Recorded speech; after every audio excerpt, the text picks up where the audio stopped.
आपके रिश्तेदार क्यों नहीं है? बच्चों का नाम बताओ। लड़के की नदी में डूब करके मृत्यु हुई थी। उसी को संस्कार को लेकर के दाह संस्कार को लेकर के नदी के उस पार लेकर के जा रहे थे और सब लोगों ने मिल करके उसमें 10 लोगों को निकाला। जो अगर उनके नाम जमीन होगी तो हम उनको 5-5 लाख रुपया मुआवजा देंगे, अगर जमीन नहीं होगी तभी 4-4 लाख रुपया उनको हम मुआवजा देंगे। कोई अधिकारी रहता ना कोई है, आप लोगों को ही देखना पड़ता है। लेकिन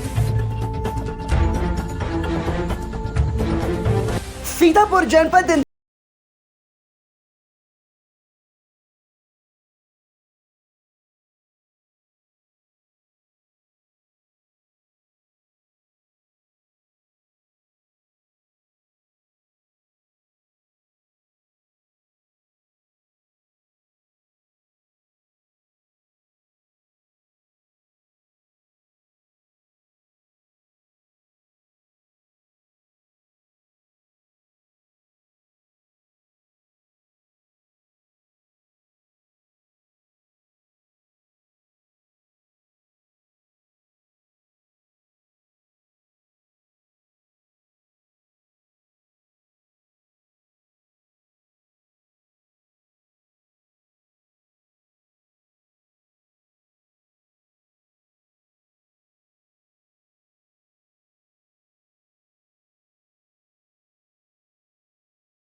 अभी भी लापता है, जिनकी गोताखोरों द्वारा लगातार तलाश की जा रही। हालांकि टीम का रेस्क्यू लगातार जारी है, लेकिन इस घटना के बाद से गांव में मातम का माहौल, हर तरफ सिर्फ रोने बिलखने की ही आवाजें सुनाई दे रही। आपको बता दें कि घटना की जानकारी पाकर मौके पर सेवता विधायक ज्ञान तिवारी सहित एडिशनल एसपी उत्तरी प्रकाश कुमार और सीओ भी पहुंचे, जहां भारी मात्रा में पुलिस बल के साथ रेस्क्यू टीम लगातार बचाव कार्य में जुटी हुई है। Bureau report, VTV news. आज की घटना बहुत ही दुखद है। कल हमारा बूथ अध्यक्ष नागेश्वर गुप्ता था, उसके लड़के की नदी में डूब करके मृत्यु हो गई थी। उसी को संस्कार को लेकर के दाह संस्कार को लेकर के नदी के उस पार लेकर के जा रहे थे। ये बीच का जो छड़ान है उसी में नाव से पार कर रहे थे और उसमें जैसा कि जानकारी मिली 11 लोग सवार थे। उन 11 लोगों में वो नाव एकदम से बैठ गई और डूब गई। उसमें कुछ भाजपा के कार्यकर्ता थे और लोग थे। उन लोगों ने उनको बचाने का प्रयास हुआ। उसके बाद एक पेटू बीडीसी है हमारा क्षेत्र पंचायत का सदस्य, उसका फोन तत्काल मेरे पास आया। मैंने एसडीएम महोदय से कहा, डीएम साहब से बात हुई, मेरी कप्तान महोदय से बात हुई, तो हमारे एसडीएम साहब, सीओ साहब, एसएचओ हमारे तंबोर तत्काल मौके पे पहुंची, एनडीआरएफ की टीम पहुंची और सब लोगों ने मिल करके उसमें 10 लोगों को निकाला।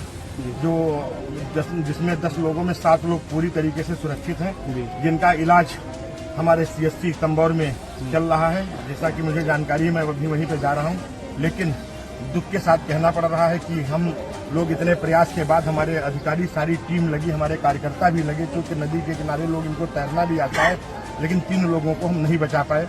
उसमें एक महिला है और एक बेटी है, सामने उसकी बॉडी पड़ी हुई है, और एक पुरुष है। एक अभी 2.5 साल का बच्चा ढूंढे नहीं मिल रहा है, उसको लेकर के सारी टीम लगी हुई है। जाल पड़ा हुआ है, उसको भी हमने कहा, अपने अधिकारियों से भी कहा है कि इसको भी तत्काल इसको भी ढूंढ करके व्यवस्थित करें, कहाँ है उसकी बॉडी निकाल ली जाए। और मुझे पूरा विश्वास है हम लोग निकाल लेंगे, क्योंकि कई बार ऐसी घटनाएं हुई हैं बाढ़ में। एक बार पिछली बार यहाँ से आपके ही गोविंदापुर की यहाँ डूब गया था, उसको हम लोगों ने बॉर्डर पे अपने रामपुर मथुरा में पूरे बाढ़ के समय में ढूंढ लिया था, तो इसको हम लोग ढूंढ लेंगे। लेकिन घटना बहुत ही दुखद है। मैं अपने प्रशासन से, अपने डीएम महोदय से भी और एसडीएम साहब से मैंने कहा है कि जो लोग जिनकी मृत्यु हुई है, उनको अगर उनके नाम जमीन होगी तो हम उनको 5-5 लाख रुपया मुआवजा देंगे, अगर जमीन नहीं होगी तभी 4-4 लाख रुपया उनको हम मुआवजा देंगे। ये हमारे आदरणीय मुख्यमंत्री योगी आदित्यनाथ जी का है। अगर कोई किसी आपदा में डूबता है या किसी की दीवार गिरने से मृत्यु होती है या दुर्घटना में एक्सीडेंट होता है, अगर जमीन है तो ऐसे करके रहता है, सारा इनको हम लोग मुआवजा देंगे। हम सभी लोग, हमारा भारतीय जनता पार्टी परिवार, जो वो भी हमारे परिवार का है, अगर न भी परिवार का होता तब भी हम हर उस व्यक्ति को दिलाने का काम करते हैं। और अच्छा, बच्चा मिल गया, देखिए ये भी खुशी की बात है, बच्चा भी सुरक्षित है, मिल गया है। तो कुल मिला के जो हम लोगों को जानकारी 11 लोगों की थी, तो 11 में हमारे 3 लोग, 8 लोग सुरक्षित हो गए, 3 लोगों को हम लोग नहीं बचा पाए। इसके लिए हमें दुख है और अब मैं इसमें क्या कर सकते हैं, आप लोग सब लोग। सर, आए दिन जो नदी में डूबने की खबरें आती है सामने, आपकी तरफ से क्या ऐसे कदम उठाए जाएंगे कि ताकि दोबारा ऐसी घटनाएं सामने न आए? हम लोग प्रयास करते हैं, जागरूक करते हैं, लोग जागरूक हों, लेकिन अब चूंकि होली का त्योहार था और आज का हादसा, तो चूंकि एक मिट्टी के दाह संस्कार में लोग जा रहे थे, अगर वही थोड़ा उधर जाते वहां तो कमर तक ही पानी था, और ये बीच की तरफ से चले गए। अब वो कहीं न कहीं त्रुटि हुई है, इस कारण ऐसा हुआ है।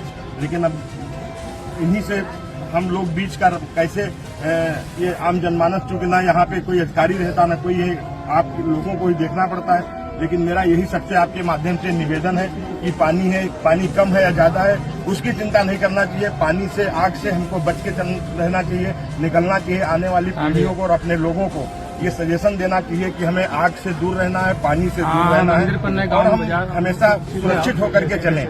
मतलब अपने को बचा करके चले, दूसरे को तो हम बचाते हैं, लेकिन हम अपने को भी बचा करके चलें, यही हमारा संदेश है।